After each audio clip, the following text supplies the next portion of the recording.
La réponse est non.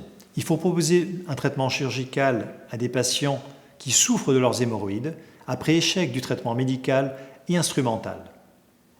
Cependant, on peut le proposer d'emblée chez des patients qui ont des hémorroïdes extériorisées en permanence ou souffrant de façon fréquente de leurs hémorroïdes externes. Il y a la technique classique et les techniques dites mini-invasives. La chirurgie classique, c'est-à-dire l'hémorroïdectomie pédiculaire, appelée également technique de Milligan et Morgan. Cette technique consiste à retirer les hémorroïdes, laissant ainsi 3 plaies dans le canal anal. C'est la technique la plus efficace, quel que soit le problème des hémorroïdes internes comme des hémorroïdes externes. Les techniques mini-invasives ne créent pas de plaies dans le canal anal.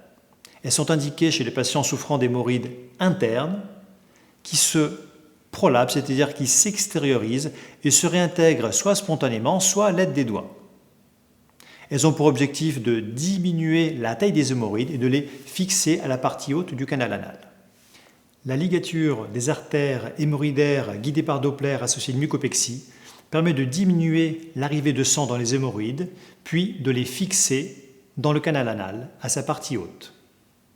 L'anopexie circulaire, appelée également technique de Longo, consiste à réséquer une collerette de muqueuse de façon circulaire au sommet des hémorroïdes grâce à une pince avec un agrafage automatique.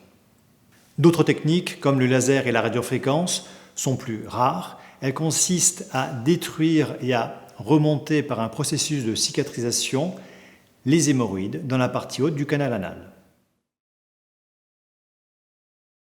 Oui, mais cette douleur est actuellement bien moins importante grâce à une prise en charge personnalisée et optimisée.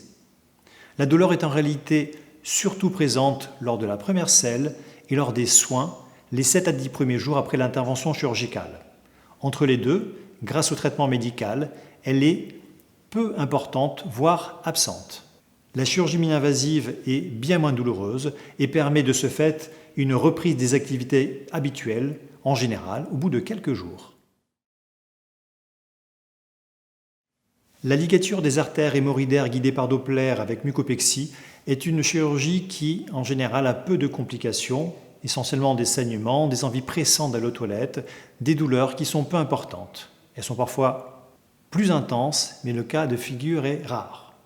Les risques et complications précoces, douleurs, difficultés à uriner, saignements ou tardives, comme un rétrécissement de l'anus ou des troubles de la continence, sont similaires en cas de chirurgie classique ou d'anopexie circulaire ou technique de Longo.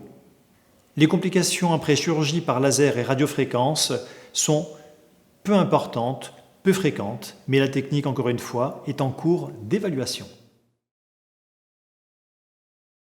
La réponse est non. Mais lorsqu'on opère un patient des hémorroïdes, le plus important pour le chirurgien n'est pas ce qu'il le retire, mais ce qu'il laisse, car les hémorroïdes, ne l'oublions pas, ont un rôle, elles sont utiles pour la continence anale fine. Lorsqu'on interroge les patients, ils ont parfois une réapparition de saignements, de petites extériorisations ou une autre gêne, mais qui est toujours moins importante, moins fréquente.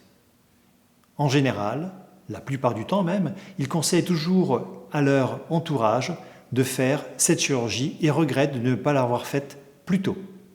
L'objectif est le plus souvent obtenu lorsque la technique a été correctement choisie et réalisée. En résumé, concernant le traitement chirurgical des hémorroïdes, on ne traite que les patients qui en souffrent et après échec d'un traitement médical et instrumental, sauf lorsque les hémorroïdes sont vraiment très volumineuses et en permanence à l'extérieur. La chirurgie classique est la technique la plus efficace, quel que soit le problème hémorroïdaire, interne qui s'extériorise ou un problème d'hémorroïde externe. Les techniques dites mini-invasives ne concernent que les maladies hémorroïdaires internes qui ont tendance à sortir, et uniquement celles-ci. Et il est important que le patient soit correctement informé de la technique opératoire et que l'on choisisse ensemble en fonction de ses attentes.